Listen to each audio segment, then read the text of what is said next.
ನಮಸ್ತೆ ಎಲ್ಲರಿಗೂ. ಇವತ್ತು ನಾನು ಮಾಡ್ತಾಯಿದ್ದೀನಿ ಮಸಾಲೆ ಪುರಿ. ಅದು ಹಸಿರು ಮಸಾಲ ಪುರಿ. ಇದರಲ್ಲಿ 2 ಥರ ಮಾಡ್ತಾರೆ ಅಂತ ಗೊತ್ತಿದೆ ಅಲ್ಲ. ಕೆಂಪು ಮಾಡ್ತಾರೆ ಮತ್ತು ಹಸಿರು ಮಾಡ್ತಾರೆ. ನಾನು ಹಸಿರು ಮಾಡ್ತಾಯಿದ್ದೀನಿ. ತುಂಬಾ ಸುಲಭವಾಗಿ ಮನೆಯಲ್ಲಿ ನೀಟಾಗಿ ಕ್ಲೀನಾಗಿ ಮಾಡಿಕೊಂಡು ತಿನ್ಬೋದು. ತುಂಬಾ ರುಚಿಯಾಗಿ ನಾವು ತುಂಬ ಇಷ್ಟಪಟ್ಟು ಹೋಗಿ ತಿಂತೀವಲ್ಲ ಈ ಗಾಡಿಗಳಲ್ಲಿ, ಸ್ಟ್ರೀಟ್ ಸೈಡಲ್ಲಿ, ಅದೇ ಥರ ಮಸಾಲೆ ಪುರಿ ನಾವು ಮನೆಯಲ್ಲಿ ಸುಲಭವಾಗಿ ಮಾಡ್ಬೋದು. ಮಸಾಲೆ ಪುರಿ ಮಾಡೋದಕ್ಕೆ ಮೊದಲಿಗೆ ನೋಡಿ, ನಾನು ಬಟಾಣಿ ನೆನೆಸಿಟ್ಟಿದ್ದೀನಿ. ಒಂದು 1/4 kg ಅಷ್ಟು ಬಟಾಣಿ ನೆನೆಸಿಟ್ಟಿದ್ದೀನಿ. ಇದಕ್ಕೆ ಹಸಿ ಬಟಾಣಿ ಚೆನ್ನಾಗಿರಲ್ಲ, ಒಣ ಬಟಾಣಿನೇ ನೆನೆಸಿಡ್ಬೇಕು. 6ರಿಂದ 8 ಗಂಟೆಗಳ ಕಾಲ ನೆನೆಸಿಡಬೇಕು. ಈಗ ನೆನೆಸಿರೋಂಥ ಬಟಾಣಿನ ನಾನು ಕುಕ್ಕರ್ಗೆ ಹಾಕ್ತಾಯಿದ್ದೀನಿ. ಇದ್ರ ಜೊತೆಗೆ ಒಂದು ದೊಡ್ಡ ಆಲೂಗಡ್ಡೆ ಸಿಪ್ಪೆ ತೆಗೆದು ಕಟ್ ಮಾಡಿ ಹಾಕ್ತಾಯಿದ್ದೀನಿ. ಮೀಡಿಯಮ್ ಸೈಜ್ ಆದರೆ 2 ಆಲೂಗಡ್ಡೆ ಹಾಕಬೇಕು. ಈಗ ಇದಕ್ಕೆ ನೀರು ಹಾಕ್ತಾಯಿದ್ದೀನಿ. ನೀರು ಸ್ವಲ್ಪ ಜಾಸ್ತಿನೇ ಹಾಕಿ. ಮಸಾಲೆ ಪುರಿಗೆ ಬಟಾಣಿ ಬೇಯಿಸಿದ ನೀರಿದೆ ಅಲ್ಲ, ಅದು ತುಂಬ ರುಚಿ ಕೊಡುತ್ತೆ. ಹಾಗಾಗಿ ಸ್ವಲ್ಪ ನೀರು ಜಾಸ್ತಿ ಹಾಕಿಬಿಟ್ಟು ಬೇಯಿಸ್ಕೋಬೇಕು.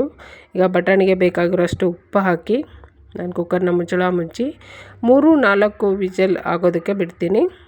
ಚೆನ್ನಾಗಿ ಸಾಫ್ಟಾಗಿ ಬಟಾಣಿ ಬೇಯಬೇಕು. ಈಗ ನಾನು ಮಸಾಲೆ ರುಬ್ಕೊಳ್ತಾ ಇದ್ದೀನಿ. ಮಸಾಲಕ್ಕೆ ಹಸಿರು ಮೆಣಸಿನ್ಕಾಯಿ ಹಾಕಿದ್ದೀನಿ. ಖಾರಕ್ಕೆ ಬೇಕಾಗಿರೋಷ್ಟು ಒಂದು 2-3 ಒಣಮೆಣಸಿನ್ಕಾಯಿ ಹಾಕಿದ್ದೀನಿ. ಆಮೇಲೆ ಟೊಮೆಟೊ 2 ಮೀಡಿಯಮ್ ಸೈಜು ಟೊಮೆಟೊ ಹಾಕಿದ್ದೀನಿ. ಈರುಳ್ಳಿನೂ ಅಷ್ಟೇ 2 ಮೀಡಿಯಮ್ ಸೈಜ್ದು ಈರುಳ್ಳಿ ಹಾಕಿದ್ದೀನಿ. ಒಂದು 3 ಇಂಚಷ್ಟು ಹಸಿ ಶುಂಠಿ ಹಾಕಿದ್ದೀನಿ.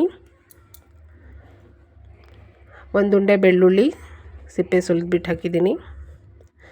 1 ಸ್ಪೂನಷ್ಟು ಹುರ್ಗಡ್ಲೆ ನಾನು ಹಾಕಿದ್ದೀನಿ. ಒಂದು ಅರ್ಧ ಸ್ಪೂನು ಸೋಂಪು, 1 ಇಂಚಷ್ಟು ಚಕ್ಕೆ, ಒಂದು 7-8 ಲವಂಗ, ಇದು ಕಲ್ಲು ಹೂವು ಒಂದು ಸ್ವಲ್ಪ, ಆಮೇಲೆ ಇದು ಅನಾನಸ್ ಹೂವಲ್ಲಿ ಇದು ನೋಡಿ 1 ಪೀಸ್ ನಾನು ಮುರಿದ್ಬಿಟ್ಟು ಹಾಕ್ತಾಯಿದ್ದೀನಿ. ತುಂಬ ಜಾಸ್ತಿ ಹಾಕೋದು ಬೇಡ, 1 ಪೀಸ್ ಹಾಕಿದ್ರೆ ಸಾಕು. 1 ಸ್ಪೂನು ಕಾಳು ಮೆಣಸು, ಒಂದು ಅರ್ಧ ಕಟ್ಟಷ್ಟು ಕೊತ್ತಂಬರಿ ಸೊಪ್ಪು, ಪುದೀನ ಸೊಪ್ಪು. ಕೊತ್ತಂಬರಿ ಸೊಪ್ಪು ಎಷ್ಟು ಹಾಕ್ತೀರಾ, ಪುದೀನ ಸೊಪ್ಪು ಕೂಡ ಅಷ್ಟೇ ಹಾಕಬೇಕು, ಸಮವಾಗಿ ಹಾಕಬೇಕು. ಈಗ ಕುಕ್ಕರ್ ವಿಸಲ್ ಆಗಿದೆ, ಸ್ಟೀಮ್ ಕೂಡ ಹೋಗಿದೆ. ಮಸಾಲಕ್ಕೆ ಬೇಯಿಸಿರೋ ಬಟಾಣಿ ಕೂಡ ಹಾಕಿ ಗ್ರೈಂಡ್ ಮಾಡ್ಕೋಬೇಕಾಗತ್ತೆ. ಅದಕ್ಕೆ ನಾನು ನೋಡ್ತಾ ಇದ್ದೀನಿ ಬಟಾಣಿ ಚೆನ್ನಾಗಿ ಬೆಂದಿದೆಯಾ ಅಂತ. ನೋಡಿ ತೋರಿಸ್ತಾ ಇದ್ದೀನಿ, ತುಂಬಾ ಸಾಫ್ಟಾಗಿ ಚೆನ್ನಾಗಿ ಬೆಂದಿದೆ. ಈ ರೀತಿ ಬೇಯಬೇಕು. ಅಕಸ್ಮಾತ್ ಬೆಂದಿಲ್ಲ ಅಂದರೆ ಮತ್ತೆ ಕುಕ್ಕರ್ಲಿ 1-2 ವಿಸಲ್ ಹೋಗೋಕ್ಕೆ ಬಿಡಿ, ಬೇಯಿಸ್ಕೋಬೇಕು. ಈಗ ಬಟಾಣಿನ ಹಾಕ್ತಾಯಿದ್ದೀನಿ.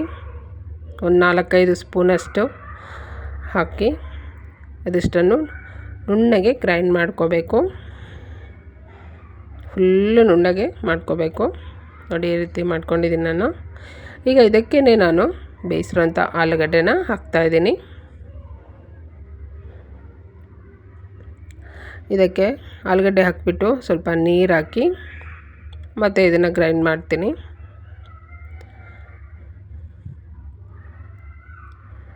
ಈಗ ನೋಡಿ ಈ ರೀತಿಯಾಗಿದೆ. ಈಗ ಮಸಾಲೆ ಪುರಿಗೆ ಗ್ರೀನ್ ಮಸಾಲ ರೆಡಿ ಇದೆ. ಅಷ್ಟೇ, ಇದು ಮಸಾಲ ಮಾಡ್ಕೊಳ್ಳೋದು ತುಂಬ ಇಂಪಾರ್ಟೆಂಟು.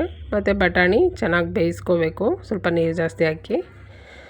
ಈಗ ನೋಡಿ ಒಂದು ಪಾತ್ರೆಗೆ ಸ್ವಲ್ಪ ಎಣ್ಣೆ ಹಾಕಿದ್ದೀನಿ. ಎಣ್ಣೆ ಹಾಕಿ ಆಮೇಲೆ ಎಣ್ಣೆ ಸ್ವಲ್ಪ ಬಿಸಿ ಆದಮೇಲೆ ರುಬ್ಕೊಂಡ್ರೆ ಮಸಾಲ ಹಾಕಿದ್ದೀನಿ. ಮಿಕ್ಸಿ ಜಾರಿಗೆ ನೀರು ಹಾಕಿಬಿಟ್ಟು ಅದನ್ನು ಹಾಕಿದ್ದೀನಿ. ಆಮೇಲೆ ಬೇಯಿಸ್ಕೊಂಡಿರೋಂಥ ಬಟಾಣಿ ನೀರು ಸಮೇತ ಹಾಕಬೇಕು.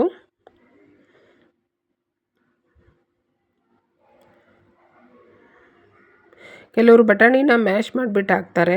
ನನಗೆ ಬಟಾಣಿ ಹಾಗೆ ದಪ್ಪ ದಪ್ಪ ಬಾಯಿಗೆ ಸಿಗೋದು ತುಂಬ ಇಷ್ಟ. ಹಾಗಾಗಿ ನಾನು ಅದೇ ಥರ ಪೂರ್ತಿ ಹಾಗೆ ಹಾಕಿದ್ದೀನಿ. ನೀವು ಬೇಕಿದ್ರೆ ಮ್ಯಾಶ್ ಮಾಡಿ ಹಾಕ್ಬೋದು. ಈಗ ಮತ್ತೆ ನಾನು ಮಸಾಲಕ್ಕೆ ಸ್ವಲ್ಪ ಉಪ್ಪು ಹಾಕಿದ್ದೀನಿ, ಅರಿಶಿನ ಪುಡಿ ಹಾಕಿದ್ದೀನಿ, 1 ಸ್ಪೂನ್ ಧನಿಯಾ ಪುಡಿ. ಈಗ ಇಷ್ಟನ್ನು ಒಂದು ಸರಿ ಹಾಗೆ ಮಿಕ್ಸ್ ಮಾಡ್ತೀನಿ. ಈಗ ಇದು ಬ್ಲ್ಯಾಕ್ ಸಾಲ್ಟ್ ನಾನು 1 ಸ್ಪೂನ್ ಹಾಕಿದ್ದೀನಿ, ಕಪ್ಪು ಉಪ್ಪು ಅಷ್ಟೇ. ಇದಕ್ಕಿನ್ನೇನು ಹಾಕೋವಂಥದ್ದಿಲ್ಲ. ಇದನ್ನು ಸರಿಯಾಗಿ ಒಂದು ಸರಿ ಮಿಕ್ಸ್ ಮಾಡಿ ಕಲರ್ ಎಷ್ಟು ಚೆನ್ನಾಗಿದೆ, ಒಳ್ಳೆ ಘಮ ಘಮ ಘಮ ಅಂತಿರುತ್ತೆ ಮನೆ ತುಂಬ. ಮಸಾಲೆ ಪುರಿ ಮಾಡುವಾಗ ತುಂಬ ಚೆನ್ನಾಗಾಗುತ್ತೆ ನೋಡಿ. ಈಗ ಕುದೀತಾ ಇದೆ. ಕುದಿ ಬರುವಾಗ ಒಂದು ಸಾರಿ ಹೀಗೆ ಮಿಕ್ಸ್ ಮಾಡಿ 1-2 ನಿಮಿಷ ಸ್ಟವ್ನ ಸಿಮ್ಮಲ್ಲಿ ಇಟ್ಬಿಟ್ಟು 1-2 ನಿಮಿಷ ಇದನ್ನು ಕುದಿಯೋದಕ್ಕೆ ಬಿಡಬೇಕು. ಹಸಿ ಮಸಾಲದ ವಾಸನೆ ಹೋಗಿ ಚೆನ್ನಾಗಿ ರುಚಿ ಬರುತ್ತೆ ನೋಡಿ. ಮುಚ್ಚಳ ನಾನು ಫುಲ್ ಮುಚ್ಚಿಲ್ಲ, ಒಂದು ಅರ್ಧದಷ್ಟು ಮುಚ್ಚಿ 1-2 ನಿಮಿಷ ಸಿಮ್ಮಲ್ಲಿ ಬೇಯಿಸಬೇಕು. ಈಗ ನೋಡಿ ಬೆಂದಾಗಿದೆ. ಈಗ ಮಸಾಲೆ ಪುರಿಗೆ ಮಸಾಲ ಸೂಪರಾಗಿ ರೆಡಿ ಆಯಿತು. ಒಂದೇ ಒಂದು ಸಾರಿ ನೀವು ಮಾಡಿ ನೋಡಿ, ಮತ್ತೆ ಮತ್ತೆ ಮಾಡ್ತೀರಾ. ಇದೊಂದು 5-6 ಜನ ಆರಾಮಾಗಿ ತಿನ್ಬೋದು. ಅಷ್ಟು ಕ್ವಾಂಟಿಟಿಲಿ ನಾನು ಮಾಡಿದ್ದೀನಿ. ಸೂಪರಾಗುತ್ತೆ. ಯಾರು ಬೇಕಾದರೂ ಸುಲಭವಾಗಿ ಮಾಡ್ಬೋದು. ಇಷ್ಟೇ ಮಸಾಲ, ಒಂದು 1/4 kg ಅಷ್ಟು ಬಟಾಣಿ ನೆನೆಸಿಡಿ. ಈ ರೀತಿ ನಾನು ತೋರಿಸಿದ ಅಳತೆಯಲ್ಲಿ ಮಸಾಲ ರುಬ್ಕೊಂಡು ಮಾಡಿ ನೋಡಿ, ತುಂಬಾ ಸೂಪರಾಗುತ್ತೆ. ಮನೆಯಲ್ಲಿನೇ ಯಾರು ಬೇಕಾದರೂ ಸುಲಭವಾಗಿ ಮಸಾಲೆ ಪುರಿ ಮಾಡ್ಕೊಂಡು ತಿನ್ಬೋದು. ಪುರಿ ನಾನು ಅಂಗಡಿಯಿಂದನೇ ತಂದಿದ್ದೀನಿ, ಅಂಗಡಿಯಲ್ಲಿ ಸುಲಭವಾಗಿ ಸಿಗ್ತವೆ. ಅದನ್ನೇ ತಂದು ನಾನು ಮಸಾಲೆ ಪುರಿನ ಮಾಡಿದ್ದೀನಿ.